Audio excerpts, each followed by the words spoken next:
back to the Zak and Buzz review. Here we go. Bingo! So this is No Time to Die, the 4K version of the film. James Bond. So this is the last James Bond we've had. What did you think? My big problem with the Daniel Craig era of the James Bond franchise is the fact that they seem to be determined to give him the singular romantic relationship. Yeah, and they've taken away all of the old classic Bond stuff because it offends it's people. Controversial. You know, you can't have love affairs and on just, you know, things like that. To equate it simply, as a James Bond movie, it doesn't rate highly. But as an action movie, if it was completely unrelated to James Bond, it would actually be pretty good. Yeah, I mean, the working title was Shatterhands, wasn't yeah. it? I mean, come on. The big thing was the fact that it was going to be about Dr. Dr. No. No. Essentially, a modern take on Dr. No. And it was kind of, that was the problem. The big bad guy, who was played by, can't think of his name, but he was the one who played Freddie Mercury. Yeah. He just didn't come over. Something Malik. Yes, Something Malik. He just didn't come over as being a really threatening bad guy, and his right hand man was even less of a threatening right hand man. And again, but yet he literally takes down the whole of Spectre.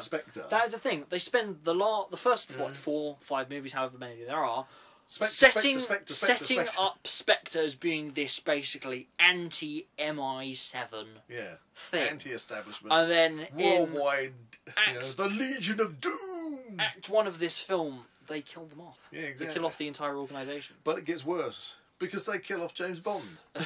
I mean, if you're gonna know this by now. You're gonna know this by now. But if you see this, he literally gets blown.